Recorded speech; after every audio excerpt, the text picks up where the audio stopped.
This just has, to me... Here it comes. Right. He's got get right, terrible towel, pasta, and meatballs. Pittsburgh Right here. Steelers. Go ahead. Tell me your over score. it. What are the Steelers going to win by? Tell me. And when they did, I didn't nail the score, but I got the pick right, and I was there somehow. With minus 7 yards in the fourth quarter, they went from down 22-19 to up 26-22. It's unbelievable. It really is. And the offense needs a lot of work, and they want to fire Matt Canada. They need to get the ball to George Pickens. But the Steelers got it done. And there are Sunday night game this week at the Las Vegas Raiders. We'll get to that later. This is the Chris Simms Unbuttoned, PFTPM, joint Mega Picks podcast for week 3. And I was true to my position after week 1 when you kicked my ass. I don't need Pete to send us the full breakdown of who was right and who was wrong on Monday or Tuesday or Wednesday. It's a Thursday issue. And I was true to it this week, even though I kicked the shit out of Christopher. I kicked your ass. Although we suck against the spread. Hey, anybody out there that's thinking about using our picks for purposes of putting a little money down against the spread? I would say stick with the money line, not the spread. Yeah, I have people kind of come. Happened? Hey, I have people come up to me all the time. It. Thank you. Yeah. Just delete it. Right. Well, I took a few chances last week, right? I don't feel bad about. Oh, I'd say you did. Yeah, the one I'm like the most Raiders over the Bills. Yeah, that was a chance, and then the Jaguars over the Chiefs. Those were two where I kicked myself watching the game, going, why? Why would you do that? Right. So those ones bothered me. The Steelers one, I can deal with that. Right. The Colts. That matchup last weekend, yeah, I took a little chance. The Texans being at home, I thought the defense looked good week 1, so I took my lumps. But I have people all the time come up to me and go, you're pretty good at picking games, but you stink against the spread. So I'm going to try to improve that here so I can be a little more reliable for the people out there. I don't care about the spread. I care about getting the game right. That's the number one thing. Right. Put as much thought into the spread aspect of it. I just pick the score that comes to me. I pick the score. It's just like I trust that because you and I are locked into the NFL all the time, all year long. This isn't just in season for us. We're doing this all year long. The only time we take a breather is when it all shuts down from the middle of June to the middle of July. And even then, we're still paying attention to it. So I just assume that everything we carry around, everything we think about, everything we eat, live, breathe, and shit as it relates to football just bubbles up when it's time to pick a score. So I trust that gut. I trust the pasta and meatballs. And it served me well last week. It definitely did. 4-1 in our 5 games of disagreements because I wasn't ready to start doing any kooky stuff. And I'm happy to be 11-5 last week because I was underwater last week. Good job. I'm above 500 by 4 games now and 1 game ahead of you. We got 15 weeks left, though. This may be back and forth all year long. So let's get to it. Here we go. Oh, by the way, before we do that, got to pay the bills, Mike. That we have the DraftKings Pick'em Pool. Every week this season, you can play along with us. DraftKings has set up the free $1,000 Florio and Simms Pick'em Pool. Pick every game against the spread for a chance at a $1,000 prize pool every week. Download the DraftKings app, click on the Pools tab, and enter free $1,000 Florio and Simms Pick'em Pool to make your picks, or visit DraftKings.com/pools.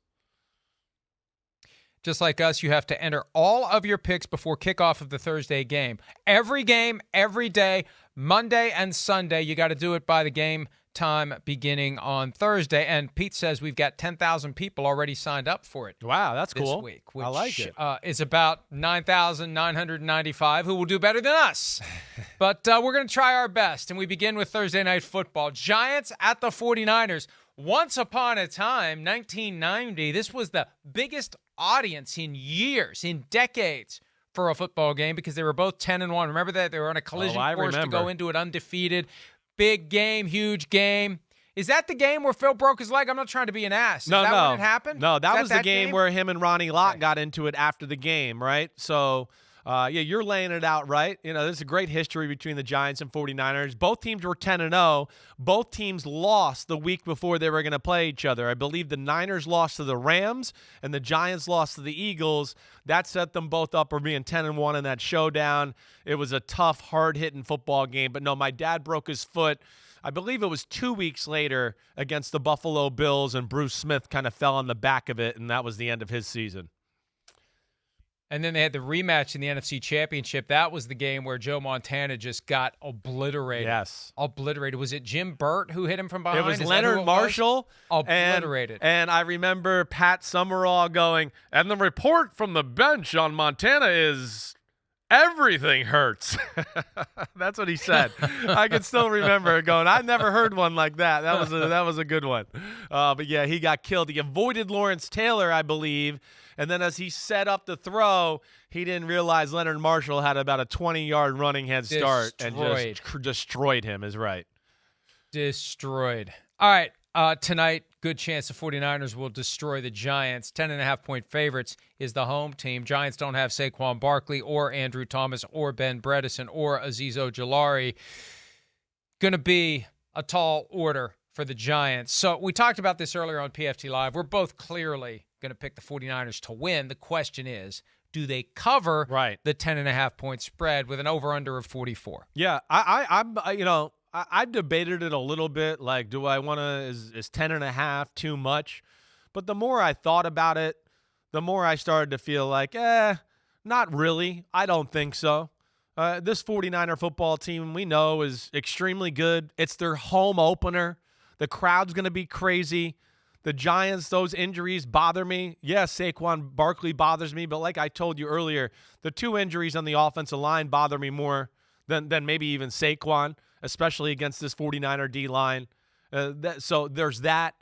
And then not having Ojulari. This is a team that can't get after the quarterback right now. They got no pass rusher that is a real threat, and I could argue that really he's their best pass rusher. So him not being available, a young secondary, I just think it sets up for, I think this would be a total blowout if it was a full week. But since it's like a 4-day preparation, and I think that kind of handicaps Shanahan because of his creativity, he doesn't get those extra few days. I think the Giants might hang around a little bit, but I'm taking 49ers 30-17, Mike. Yeah, oh my God. Are you serious? Here we go. 30-17. Put me down for the same one. I thought about 30-21 because you never know what's going to happen at the end of the game. You never know when some smartass is going to kick a field goal with 4 seconds left and cover the spread like Sean McVay did. And we both would have been one game better against the spread last week if he just takes a knee, right? Hey, let me tell you, that's one of our biggest stories of the week. Yeah. Because people can see through it. When the NFL is going to fully embrace the sponsorship aspect of sports wagering and the commercials are going to be on TV and we talk about it and we've got the DraftKings thing, you can't act like you don't know what the spread is. And so when you kick a field goal with 4 seconds left in the game that covers the spread, people are going to think that. Anyway, that's a different point for a different day. 30-17 is my score as well. I agree with you. If it wasn't what Kyle wanted to call a shit show of trying to jam 6 days into 3 to get ready for the game, it would be even worse. And I hold out hope it'll be closer. I hope we're wrong. I hope they cover and not backdoor meaningless cover. Yeah, a real close game. I want it to be exciting, but the 49ers are one of the best teams in football. The Giants should have been 0-2. They woke up from their funk on Sunday, and the Cardinals haven't learned how to win yet. Another team that has them down 28-7, a more established team, is not going to release the grip. I would not agree going to take the foot off the throat. Yes. The Cardinals haven't learned how to do that yet. They didn't expect to be in that situation. So we both agree to start the week. Hey, it's football. It's on TV. We recommend that you watch, but nevertheless, we both like the 49ers to win and to cover. We move on to Sunday, 1 o'clock. The Colts come back to Baltimore. What is it now? 39 years since they left out in the middle of the night, in the dark of night in March of 1984. The Ravens are 7.5-point favorites against a Colts team that might not have Anthony Richardson, suffered a concussion. Week 2 against the Texans, Gardner Minshew came in and played really well. Ravens are 7.5-point favorites. They're still a little banged up. OBJ didn't practice on Wednesday. He's got an ankle problem. Who do you like in this one? Over under 46. Again, Ravens 7.5-point favorites. Yeah, I look at, it's a shame. It doesn't seem like we're going to see Anthony Richardson. The Colts have some banged up people on their offensive line that worry me a little bit here going forward, right? So those are things that scare me. This Ravens defense has played very good the first 2 weeks. And I do think if the Colts had Anthony Richardson in that quarterback design run game behind Shane Steichen, would have been a real element of concern or schematical advantage for the Colts to a degree. But now we're going to get back into, hey, drop back pass offense, and we're going to have to win that way with Gardner Minshew. And I don't think the Colts are built to do that right now. So that's where I worry about it. The Colts defense, I got respect for them. I do. They're stingy against the run. But I think last week is going to be the turning the corner moment for this Ravens offense. I just think there's a little too much firepower and talent as compared, the Ravens compared to the Colts in this one. I think this is one where the Colts hang around, make it interesting for a little bit, but ultimately I'm going to go Ravens 27-17, and I think we continue to see growth in this Ravens offense. Are you serious? You're the mentalist. You're Oz the mentalist. 27-17. I need to send these to Pete in advance so he realizes it's not just a bit. 27-17 is the score I put down. So this happened week one, and now we're back to week 3. It's happening again, which is a good sign for me. We had like 3 or 4 of them. Yeah, it's true. That's true, but we're agreeing. I know. So well, hopefully we won't hear soon. The exact same score for 2 straight games. And seriously, we finished the show. I had a cup of coffee, a little breakfast, and I just sat down and I did the, put the, what was the Karnak, and I did my thing. And so far we've got the exact same score. All right, let's move on to the Falcons and the Lions. The Lions upset. I think we got Titans-Browns first. Titans-Browns first. Oh, yeah, I skipped over Titans-Browns. Well, I'd like to skip over Titans-Browns. The over-under is 39.5. I think it may be higher than that, although I'm not going to, I rolled the dice on a best bet with over-under Packers-Falcons last week. I don't know that I'm going to do it again, but 39.5 seems a little low. Browns are 3.5-point favorites on the short week without Nick Chubb. A little disarray. Deshaun Watson not looking good. Deshaun Watson clearly frustrated on Monday night, either because of his play or because of whatever people are saying to him across the line of scrimmage. Titans come in after getting that win over the Chargers to get to 1-1. Browns up against it after a great week 1. Can they get back in the win column at home against Tennessee, Chris? What do you think? Well, I have faith in the Browns defense. We know that. They've been good in both games, right? I mean, Jim Schwartz has definitely brought the level of play to a different stratosphere compared to where it was the last few years. So that's the one thing that I do expect to be top-notch from the Browns. But the offense is the question. Like we hit on Tuesday morning, Deshaun Watson has seemed to have lost his magic or mojo. He doesn't even look the same in the eyes to me, and I know that's just a personal feeling or thought, whatever. But, gosh, I watched But you're right, and that matters. It does. You're right. Yeah. You're right. He looks unsure of himself. He does. He looks unsure of himself. And now they're going to play – there's no Nick Chubb like you talked about, and they're going to play a defense that is going to be one of the best run-stopping defenses in football all year long. They're already up in that category. So I don't imagine the run game for the Browns being a huge difference maker for them in this one. I don't.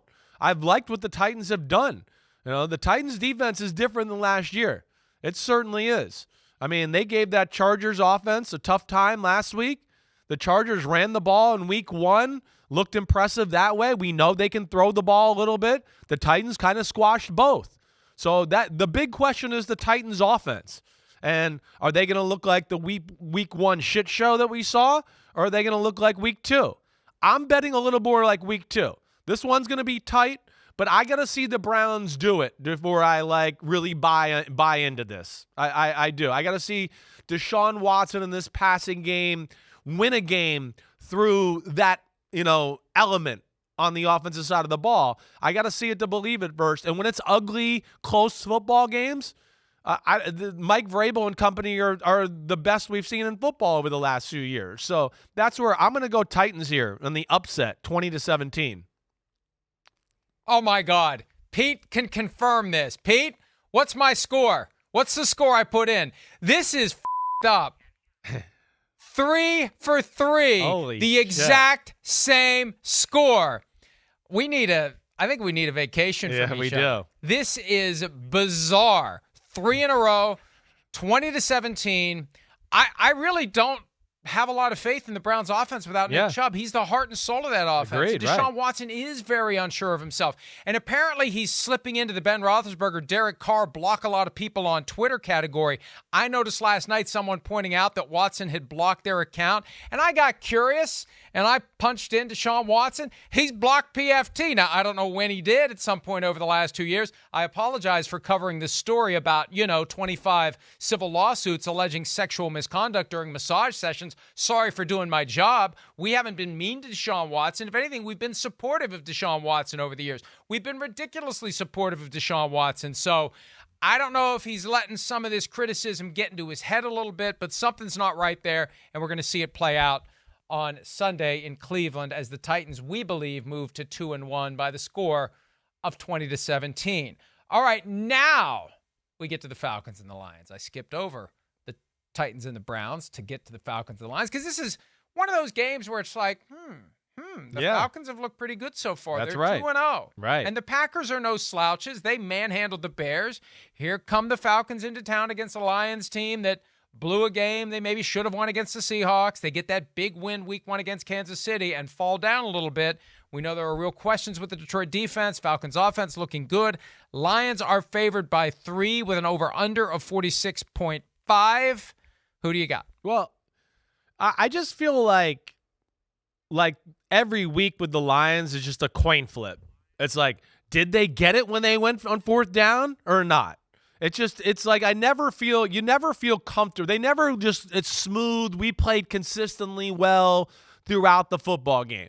Week 1, hey, they pulled off the win, but as we said, I mean, if Kadarius Chubbs Tony wasn't playing receiver, I think we know who's going to win the game there. Chubbs, shaking all in the I love when his hand fell off and he went, "Oh, okay, I'll see you later," and he fake shakes his hand. That's gone, right? That's still one of the best scenes of all time to me. But so that's where the Lions worry me. The Falcons, on the other hand, are extremely consistent on both sides of the ball. They have one thing that worries me, and I'm gonna bet that this is the week it turns around a little bit. The Desmond Ridder has to play better. The offense has to open up a little bit. They can't just think, we're going to run for 150 or 200 yards every week. Now, their offensive line is really good, the Falcons. So even when you play run defense, they can still run it. And Bijan Robinson is already one of the best running backs in the NFL. I mean, what he did last week was special. Just a ton of unbelievable 8 and 10 and 5-yard runs. So, that, and then the Falcons D is the real deal. In all phases, pass defense, run defense, they got it all. I'm going to go with the Falcons pulling off the upset here on the road. I'm going to go 24-21. I think they do enough to make Jared Goff in the pass game slow down a little bit, and I think they're going to have their way with this Lions defense, which is still a huge question mark here, 3 weeks into the season. Well, we definitely don't have the identical score for 4 games in a row because I've got the Lions in this one, 30-23. This, to me, is a get-right game for a Lions team that has high expectations. The Falcons, I think, have overachieved so far. They stole that game from the Packers. They have been consistent, and I'm not surprised by the start. People think the Falcons have been crap the past couple of years. They're 7-10 each of the last 2 seasons. Fringes of playoff contention. Right. And 2-0, a great way to get it started in the 2023 season. I just think it's a little too much to expect it to get to 3-0. And if they get to 3-0 and send the Lions to 1-2, that's early season 5-alarm fire for Detroit because everybody had them as being the kings of the NFC North and a playoff contender and maybe could finally possibly win their first playoff game since 1991 over the Dallas Cowboys in the division. I hear you there. I think the Lions get back on the right side and the Falcons, working on house money, fall to 2-1. Okay, Saints-Packers, Lambeau Field. Saints 2-0. Packers 1-1. 2-point favorites. Saints on that short week. There's been statistics I see over the year. The Monday night team that has to go on the road the next week, and the Saints were in Carolina, so they had to come home, and now they have to travel to Green Bay, and it impairs and reduces their total prep time. The Packers had the full week to get ready. I don't know if it matters. The Packers are 2-point favorites with an over-under of 42.5. Who do you like? Well, I think this is one of the better games of Sunday at 1 p.m. right here. This is a good one. I mean, both teams have a pretty talented roster. I like this Packers defense still. I know they got ran on last week, but like I said, when you watch back the film, you kind of just go, you watch it and you go, damn, it didn't feel like they ran for 200 yards, right? It just was like some plays where we talked about, like they played good defense. Bijan Robinson was just special and made some people miss. And there were some creative design runs and some big moments by the coaches that kind of busted things open there. The Saints haven't been able to run the football. So that's one thing I look at. The pass game itself with the Saints has been underwhelming as well for the talent they have. Like we said Tuesday, they kind of they have left me wanting more. I'm going, wait, it's Derek Carr. It's a good O-line. They got a good tight end. They got 3 good receivers. What's going on here? It should look better than what it looks. All right. And, the other side of this is Jordan Love and the Packers are a big play offense. That's the one thing we're seeing right now. It's actually a little bit like, hey, I wish they could string together some more consistency drives. But, I mean, their ability to go down the field on 4 and 5 play drives, 80 yards, and score a touchdown, it's up there with anybody in the sport. Now, the Christian Watson injury is annoying. If they had him out there, they'd be a whole different animal on that side of the ball because Jordan Love looks very comfortable waiting for things to develop downfield and striking with those type of throws. I'm going to go Packers get right at home. Again, another team that's home opener in week 3. That place is going to be crazy. And the short week of the Saints and the fact that I think they've been a little underwhelming, I'm going Packers 24-20. Well, close, not identical. Pete can attest. I've got 28-23 Packers. And this one is kind of one of the ones I tentatively circle as a potential best bet because 2 seems like too few of a number of points to be given to the Saints, especially when you factor in they're going on the road to Lambeau after playing on Monday night with the Packers home opener. This just sets up to me as a win for the Packers. Jordan Love has looked good so far, better than people expected, and I feel like the Packers win this and get to 2-1. Texans, Jaguars. Jaguars 9-point favorites after losing at home to the Chiefs last week. Over under a 44. By the way, Derek Stingley Jr., Texans cornerback, suffered a hamstring injury in practice today and could be placed on injured reserve. Wow. Texans already overmatched, down a key player. -9 before it moves to -10 or -11. I don't know how much that one injury is going to affect it. We're at least getting a shot at it at -9. Who do you like and by how many? Yeah, I mean, of course I like the Jaguars. The Jaguars, though, it is like what's going on with the offense, right? It does feel like, the first 2 teams they played this year had a good feel for how the Jaguars like to attack. And, the Jaguars might need to change a few things up. It does seem like, the Chiefs and the Colts were kind of all over some of their pass plays. It's not like you watch back the game and go, oh, Trevor Lawrence is missing people or there's people wide open. No, it's actually kind of the opposite where you go, man, it's like these teams have been in the huddle with them a little bit. So a little splash of creativity, a zig where you zag, whatever, that has to happen for the Jaguars. They're too talented to be looking this way. Defense has been damn good. We know that. And it's just a Texans team that I think is overmatched here. I really do. I love the way C.J. Stroud has looked, but they put a ton on his plate the first 2 games. I mean, he's got to throw the ball 40-plus times in each game. That's not what they want to do. And now you're going to, be missing a pretty good secondary player and Stingley Jr. there. I'm going to go Jaguars 27-14, Mike. All right, I got 31-20 Jacksonville, and I feel like this is one where Doug Peterson, their second-year head coach, is going to try to, put a foot up someone's butt to try to get this thing kick-started. He said yesterday that the it's early in the season excuse is worn out now. It's time to get things right. It's time to get things moving. Only 9 points scored last week. Plenty of opportunities thanks to Chiefs turnovers. 9 points is not going to get it done against anyone, including the Texans. They need more points. I got 31-20, and the Jaguars move to 2-1.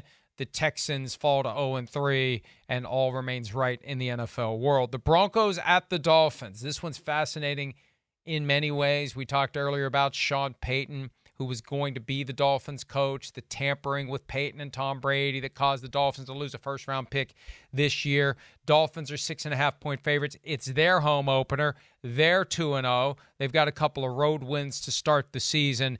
48.5 over/under. Again, 6.5-point favorites are the Dolphins. Tua Tagovailoa has only been hit 4 times. Only Baker Mayfield has been hit fewer times so far this season. Do the Dolphins run it to 3-0, Chris? Yeah, the Dolphins, off of that point you're making right there, McDaniel makes it so hard to rush the quarterback because of all the movement. There's almost always some sort of play action fake on first or second down. So D lineman always got to kind of stop for a second and then restart. And then the other thing that's different about the Dolphins this year compared to last year is the run game. It's legit this year. And Mike McDaniel's not getting too like, I got to throw it. He's staying patient with it. It makes them really tough to defend when they do that. It really does. And I think we saw the Dolphins defense turn the corner from that poor week 1 showing last week and what they did against the Patriots. I think that's more true to what they are.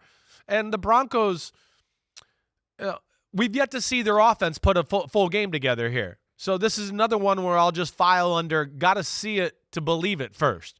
And I've seen Russell Wilson look good for the first 2 quarters in 2 games and then look below average in quarters 3 and 4 in 2 games. And that's where I got to see something different there before I start to latch on. I think their defense will give Dolphins some issues from time to time. Vance Joseph's a good damn coach for sure. But and of course the Broncos are desperate here.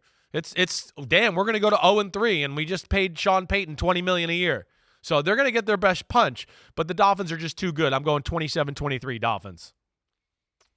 I've got 38-21 Dolphins, and it's always risky to try to do the connective tissue thing from one game to the next. But look at what's happened to the Broncos. They lose by a point to a Raiders team that got blown off the field by a Bills team that isn't as good as the Dolphins. And they lose to a Commanders team that's screwed around with a Cardinals team that's one of the worst in the NFL. This has blowout potential written all over it. And I know Sean Payton's going to bust his ass to try to make chicken salad out of this, but we've already heard about the issues with play calling and processing and verbiage, and I just feel like the Dolphins are operating on a higher level than everyone else. You throw in that Vic Fangio is going to be pissed that he got fired by the Broncos. I think that some of these younger coaches kind of like seeing Sean Payton get his comeuppance after the comments about the Jets. And there's that past relationship between Robert Saleh and Mike McDaniel from when they were with the 49ers. I just think it's going to be no mercy for the Broncos. The Broncos are overmatched, and it could get ugly. I'll go 38-21. It could get worse. And I'm looking at this one. I know I love the home favorites. 6.5 feels like not enough. I think this is at least a touchdown win for the Dolphins, if not 10, 12, 14 points, or as my score would suggest, 17. All right. Time to blow the horn. Vikings with a couple of days extra to get ready for the Chargers. Both teams desperate. Vikings are 1-point underdogs. Is that right? I thought the Vikings were 1-point favorites. No, the Chargers are 1-point favorites. Oh, boy. And the only over under the week above 50 is this game with 54. The Vikings have the passing game, don't have the running game. The Chargers, it's always something. I hope they double cover Justin Jefferson. Single coverage of Tyreek Hill did not work. Chris, who gets to 1 and 2? Who falls to 0 and 3 in this one? Well, and the Vikings are 1-point favorites. Is that right, Pete? The Vikings are 1-point favorites? All right. It's all right. So Vikings are 1-point favorite. Chargers can't stop the run, but you don't have to worry about that with the Vikings because they can't run the football, right? I do expect a lot of points on the board here. I will say the Chargers offense has more balance than we've seen in years past. They can legitimately run and throw the ball at a pretty high level. It hasn't all matched up the way they wanted quite yet. But this is one that's going to, as much respect as I have for Brian Flores, this might actually stress them out as much or more, than the Eagles did with as far as their balance and this quarterback and what they do, on that side of the ball. It's going to be a tough task. I think it's a shootout here, and I do think that the Vikings will move the ball through the air. Even without the run game, it doesn't really matter. But I'm going to ride the Chargers here. I'm going to ride 30-28 in a fun, high-scoring football game. They pull it off with like a late field goal to go to 1-2. Well, we disagree again because even though I don't have a lot of faith in the Vikings' big picture, I think this just sets up. I said this 2 weeks ago about the home opener too against the Bucs, but this sets up as the Vikings getting off the schneid against a team that just has struggled to finish, struggled to close. The Vikings have been in both games. I could see the Vikings getting a lead, holding the lead. Maybe it goes back and forth. Maybe it's game of the week. 35-31 is my score on this one. Justin Jefferson, 300 yards in 2 games, leads the NFL in receiving. And maybe they do. I don't know how long it's going to take them to get Cam Akers up to speed, but I assume the offense has many similarities to the offense in L.A. That's where Kevin O'Connell came from. Kevin O'Connell has 2 years with Cam Akers. So maybe you can plug him right in and get him going. And if the Chargers, as you say, are having trouble with the run, maybe this is the game where the Vikings rediscover it. Christian Darrisaw is one to watch in this one. He was limited in practice on Wednesday. Remember last week, he was active for the game, and in that 90-minute period between listing the inactives and starting the game, he aggravated the ankle injury. If he can play, that makes a huge difference for the Vikings. And also, Austin Eckler is a question mark for the Chargers and their running game. So something to keep an eye on. But for now, we disagree. Vikings, I have. Chargers, Chris has. And we move on to the next game on the list, which is Patriots at the Jets. The Patriots have beaten the Jets 14 straight times. Patriots are 3-point favorites at New York. Jets reeling from that loss to the Cowboys. Patriots 0-2. Over-under of 37, lowest of the week. Do the Patriots get their first win of the season? Well, this is going to be a tough defensive, low-scoring football game, right? That's what I expect out of this, just off the top here in the matchup. Both defenses are very good, right? You get down to the offenses and you go, okay, yeah, the Jets have more talent on offense, but I don't necessarily believe in their system more than the Patriots right now. I don't. And, you know, like Zach Wilson last week, like did some good things. We saw that. But then the game got out of hand and he throws 3 dumb interceptions, which is only going to allow, like if he doesn't play good early, going to make the boo birds come out. I can't believe he did that he didn't play the game within the game, the politics of the sport a little bit, and play the right way. To be that loose with the football down 30-10 and just give all, you know, the mouth breathers of the world ammo to go after you. You know, shame on him, shame on Saleh, shame on Nathaniel Hackett. That should not have happened, and I'm going to blame all of them for that one. But these low-scoring, tough football games here, I'm going Patriots. I am. I got to see the Jets win one of these games first. Again, there's another one where I'm going to throw into the category of got to see it to believe it first. I do. And I'm going to go with the Patriots to get the win on the road. I think they're going to give this Jets offense a tough time, and I think they'll do just enough on the offensive side of the ball. 20-13, Patriots.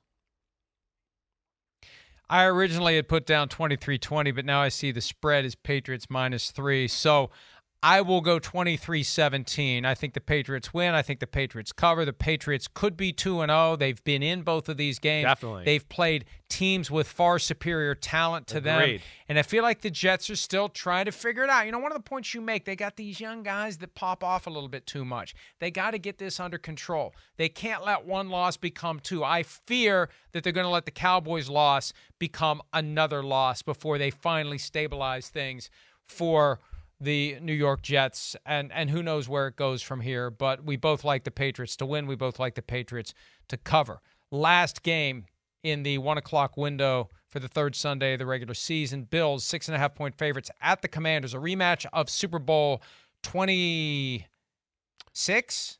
Yeah, 26. It was, yep. I think it was 26. 37-23. Yeah. Washington won. Mark Rippon, MVP, game played at the Metrodome. Yeah, by the way. That's right. I remember being very excited that year. If the Vikings could get their shit together, they could be the first team to ever play the Super Bowl in their own stadium, but they didn't even make the playoffs that year, 1991. That was not a good year. That was Jerry Burns last year as the head coach, by the way. Over under 43.5, Bills 6.5-point favorites. Who do you like? Well, this is a scary game. All right, I'm going to go with the Bills here, but not by a lot. And the Commanders got talent. I mean, we know it's one of the best defensive lines in football. You know, last week we saw their secondary get better. You know, offensively, there's some firepower.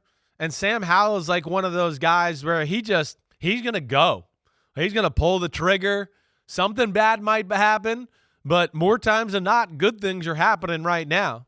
That's where it's scary. You know, you look at the talent on the football field, and I'd go, ooh, I mean, I don't know. It's very close. And there's a lot of positions where I'd go, I'll take Washington's guys. All right? But the Bills, we saw the defense play unbelievable last week, shut down the run game of the Raiders, who got a big offensive line, and Josh Jacobs. And they're battle-tested. There is a culture of winning there with Buffalo that we can't forget about. Washington, you know, first week, little sloppy, get lucky. I don't want to say lucky, beat the Cardinals, but made some mistakes to make that game closer than it should be. Last week, really on the verge of being in deep shit, down 21-3, and the Broncos moving the ball, and that's when Russell Wilson fumbled, left the pocket, didn't need to, whatever, and that kind of swung the pendulum back in their direction here.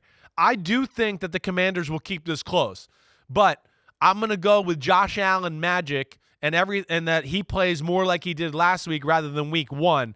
And they got a running game going last week, which is a positive thing here. I'm going to go Bills 23-20 in a tight one on the road.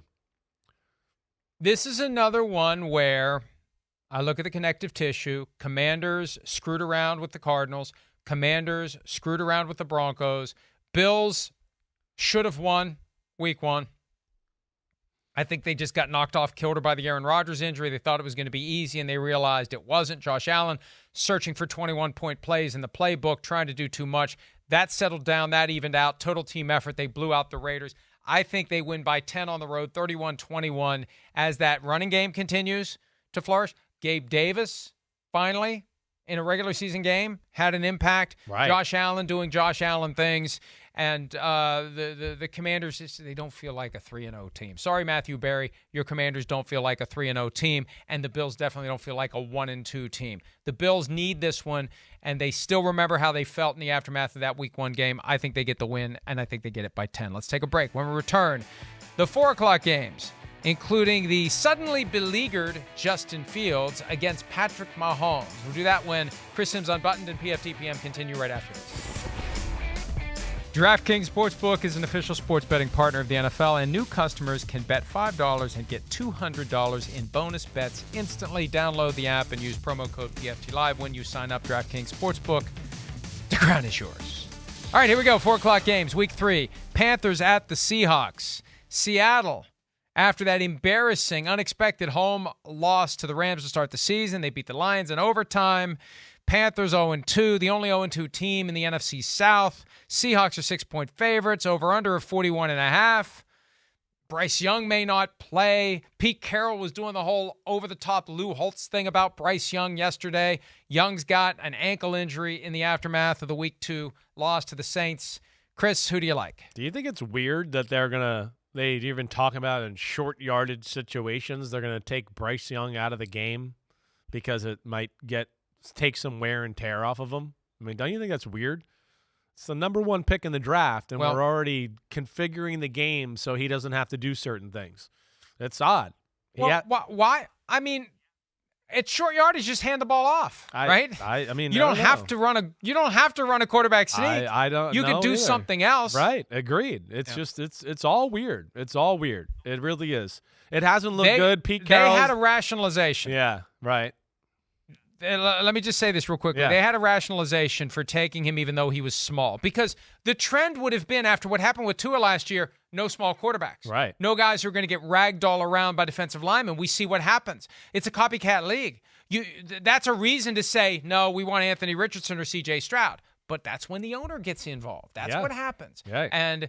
And now it's all like, what do we got to do? Because we thought he was going to get rid of the ball before he got hit. He's getting hit, and he's getting hurt. And, we're not putting him on the field in short yardage situations because we don't want somebody getting a free shot at Bryce Young if he decides to run a quarterback sneak. Anyway, it's just weird. And Pete Carroll was really, really over the top about Bryce Young, and I thought that was a little weird. Well, it is. He's a good bullshitter. We know that about Pete. I mean, he's totally bullshitting because it hasn't looked good yet. So he can say whatever he wants. It's not looked good at all. Their offense is Strugglesville, USA. I mean, that's what it is right now. So, yeah, I mean, it's hard to pick the Panthers the way they've looked on that side of the ball. Their game is all predicated on their defense, and can they keep you under 17 points, 14 points, and hopefully, the offense can do something here and there just to make it a game or win it on the last drive. But I just think here on the road in this environment, right, the Seahawks defense has talent. It does. They haven't played their best football yet here. They've kind of been slow starter on that side of the ball the last few years here. But I still think they're going to give this Panthers offense some big problems. And the Seahawks, we know, have talent on the offensive side of the ball as well. And I think they probably figured some things out last week and what they did and how they want to approach the game, right? Week 1, Raheem Morris and them, pretty good understanding of that scheme. The offensive coordinator from the Seahawks is from the Rams. So, I mean, that's why I'm never in favor of hiring an offensive coordinator within the division, because now you're playing a team twice a year that knows your offense. And you don't know it as well. And he got taught by, somebody better than McVay. I'm going Seahawks 24-13. Kind of an ugly game, but they win it by 11 at home. Almost identical. 24-17 was my pick. Both of us like the Seahawks to cover. And, hey, the Seahawks, I think, buoyed by their ability to go in and beat the Lions, stealing the Honolulu Blue ski mask.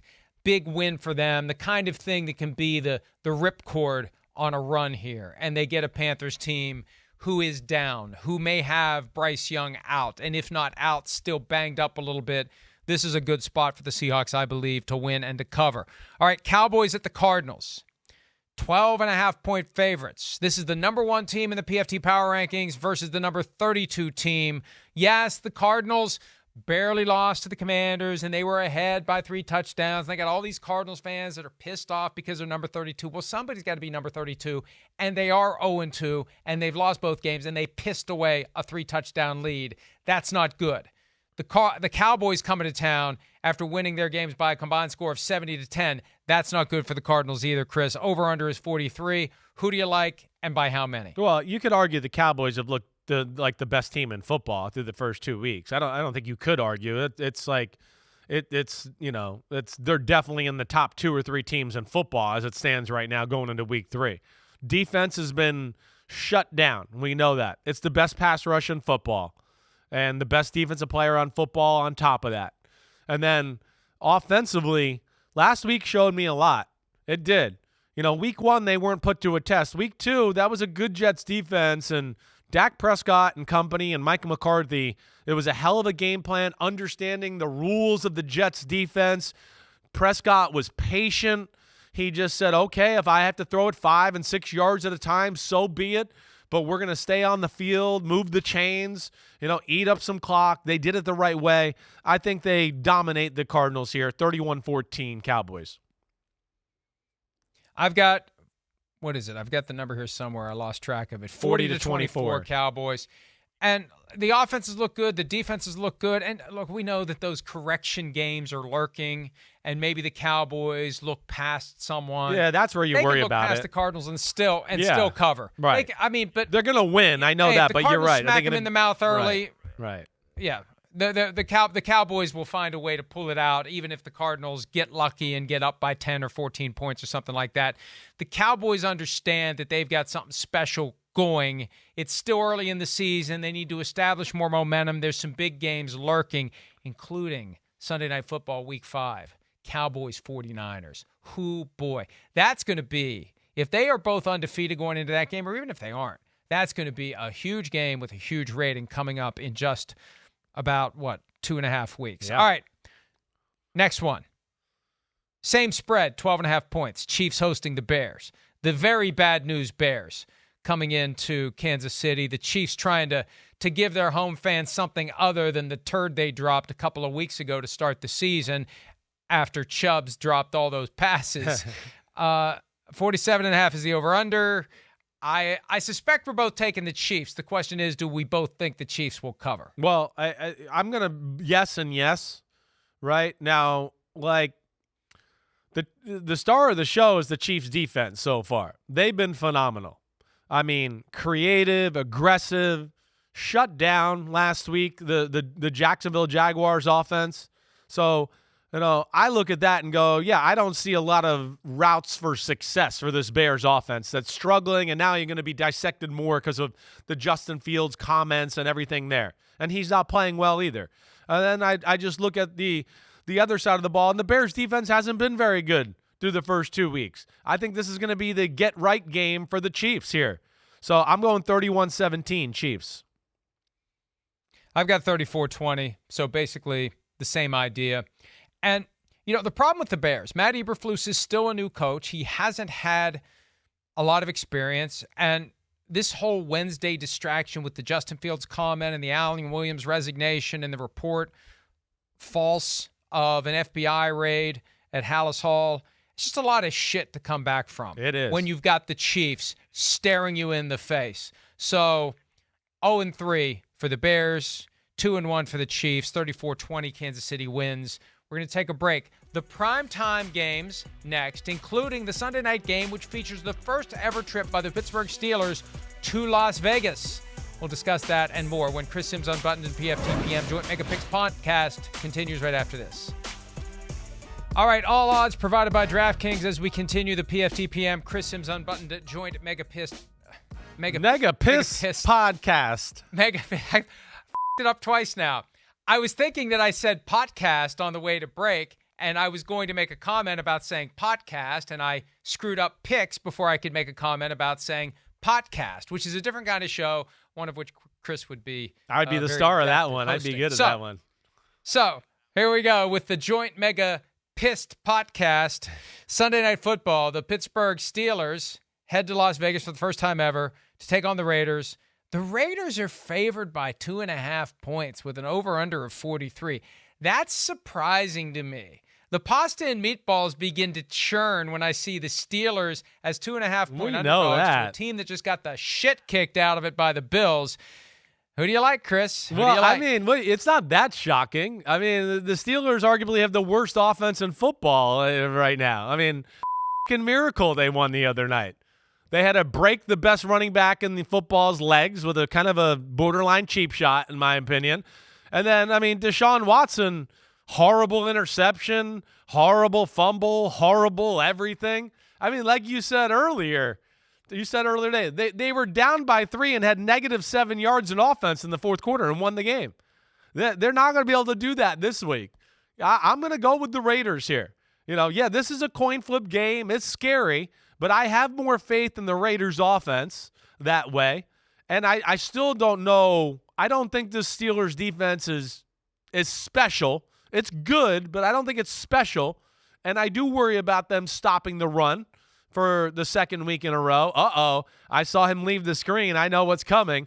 All right? And then I gotta see that Steelers' offense look worth a damn first here. So I'm going to go Raiders 24-21. I need to bring this with me on Sunday. I think I do. I think I will. Yeah, you should. I think I'll bring it. I think I'll be like Carrot Top and have props in the studio. First, I got to get it right side up. Yeah. So, yes, Steelers 24-21, pasta and meatballs. Maybe we'll have that for dinner. Maybe that'll be the spread on Sunday night after we finish football night in America. But I when you call it a coin flip game, any coin flip game, Mike Tomlin has a way to will the coin to heads. Another primetime game. I hope, I pray that at some point this week, Mike Tomlin has gone into Matt Canada and said, can we devise a game plan that would entail maybe looking in the direction of George Pickens once before the middle of the second quarter? Yeah, right. Can we at least use this guy? I have a theory that, and I don't think you and I have talked about this, I have a theory that they really don't want to create a monster that would command a huge contract after his third season, which will be after the 2024 season. If he has this tremendous, if they let him play to his potential, they'd have to pay him $30 million a year. after the 2024 season. And I think they want to avoid that. That's the only explanation for it. Why would you not fully embrace this guy who has the potential to be the best receiver in football? And that's not an exaggeration. So maybe they will on Sunday night. If they do, they win the game. 24-21 is my score. Yeah, we'll see. I hear your theory there. I think the offense lacks creative ways to do anything. So it's just when I watch it, I just go, it's too simple. And, that's where it's got to change a little bit. But I do agree with you in the fact that they got to get that guy the ball a whole lot more. He's by far their most explosive, dangerous weapon on that side of the ball. I could design the offense for the Steelers that would be more effective than the one they currently have. I could do it. Get the ball to number 14 every freaking play. All right, Monday Night Football. Another, hey, yeah, 2 games at the same time. Yeah, split screen. Yeah, come on, man. We don't need 2 games at once, but we're getting 2 games at once. It starts with Eagles-Bucks. Philadelphia, 5-point favorite. They get the extra day from Thursday all the way to Monday to get ready to take on the 2-0 Buccaneers, who are at home for the second straight week.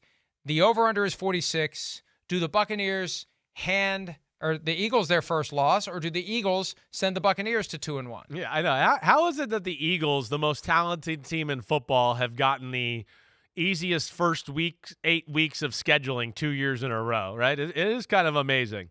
They have not looked great, though.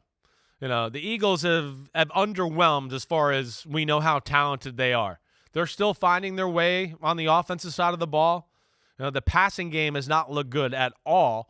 They're missing Shane Steichen. He's special. And this Buccaneers D is good. This is where I do think this will be the first, this will be the first defense that I think can slow down this run game of the Eagles to a degree. And they're going to put it on Jalen Hurts and A.J. Brown in the passing game to kind of come through. Now, the other side of the ball, the Bucs offense has made some plays and done some good things, but I don't know if I can sit here and think, they're going to consistently march the ball down the field against the Philadelphia Eagles. I have been pleasantly surprised with how well they protected the quarterback in Baker Mayfield. That's a positive thing, but this is a different animal this week. We know that. I'm going to go in a tough football game on the road here. I'm going to take the Eagles, but not to cover the spread. I'm going to go 21-17. I got 24-21. Same thing. Because I had to stop myself earlier. The Eagles are unbeaten, but they don't feel like they're unbeaten. No. They don't feel like they should be 2-0. And I think this one will be close, and I think the Buccaneers will give them all they can handle. And I think the Buccaneers cover, but the Eagles win, so we're in agreement there. Rams at Bengals to wrap Week 3. Rematch of Super Bowl 56. Bengals are 2.5-point favorites. Joe Burrow's status is uncertain at best. Over under of 43.5. Chris, where are you going on this one? Yeah, I mean, this is a big game. This ain't going to be easy. I'm going to take the Bengals, right? But I don't think it's going to be easy. One, this offense and Zach Taylor, you've heard my concerns there. It's very simple. Raheem Morris is a defensive genius. He is. You saw what he did in Week 1. He did a good job last week, totally undermanned against the 49ers, and their team hung in there. Made some plays when they needed to. He continues this. I mean, of course, he deserves to be a head coach. He really does. But I think they'll have a knowledge of this simple West Coast offensive style that the Bengals play, and they're going to be all over it.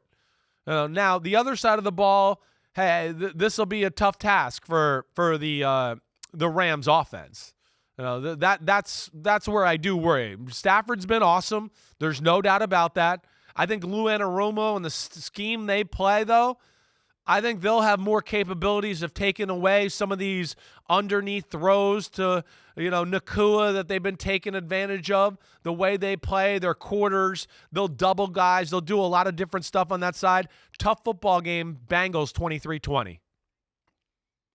Rams 27-23. See the Rams get a late touchdown. Yeah. Hey, I've been accused of not believing in the Rams. Well, they didn't give us any reason to believe in them. They have the first 2 weeks of the season. Yeah. They beat the Seahawks in their own building. They played the 49ers tougher than anyone expected, especially with that meaningless field goal with 4 seconds left to cover the spread. But I worry about Joe Burrow. That calf is not healed. And he could sit on his ass all week long. And when it's time to go out and play and plant your foot and move, what's going to happen? It's going to strain again. He's not going to be 100%. We've seen him struggle in both games.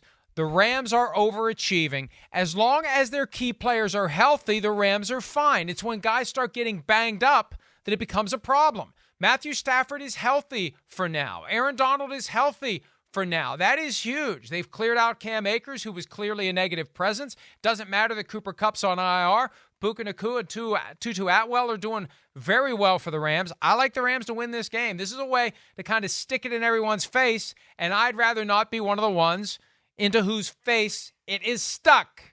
Let's take a break. Best bets and Folsom Prison Blues pick when PFTPM and Chris Simms Unbuttoned continue right after this. Chris Simms Unbuttoned PFTPM, my favorite little mini segment of the week. We have more time than usual to elaborate on our best bets on our one team that we take straight up. We call it the Folsom Prison Blues pick, and Pete tells me I'm wasting it. Thank you, Pete, for talking while I'm trying to talk.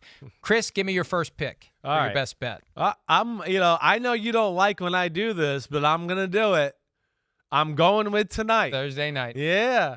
I like to get that one under my belt to put the pressure on you right off the bat, right? So, yeah, I'm going to take the 49ers. The injuries on the offensive line for the Giants, their best pass rusher, Ojulari, not playing, Saquon out, and, it's the home opener for the 49ers and the best team in football. Yeah, okay, I'll take the 49ers to cover that 10.5-point spread.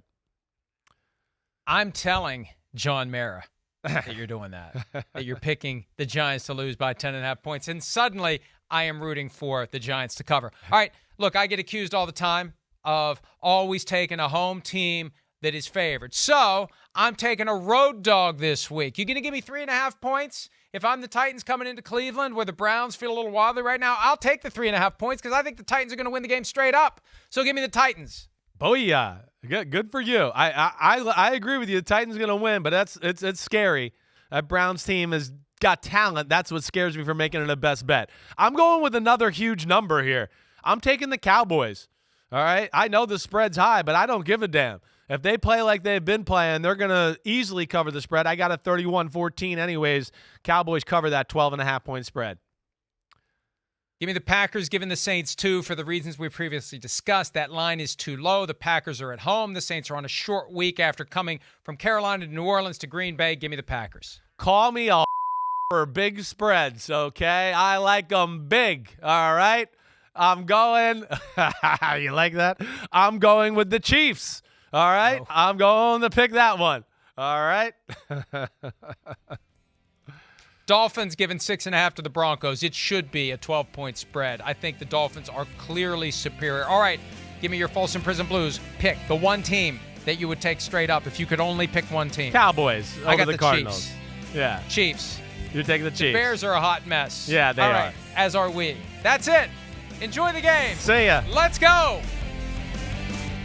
Yo, thanks for watching, homies. I appreciate it as always. The NFL season is right around the corner, so now it's your turn to hit subscribe to Chris Simms Unbuttoned. If you want to get all the training camp battles, preseason film review, playoff predictions, and much, much more, you know where to find it. It's right here, Chris Simms Unbuttoned. Please subscribe. Thanks again for watching. Peace out, homies. See you soon.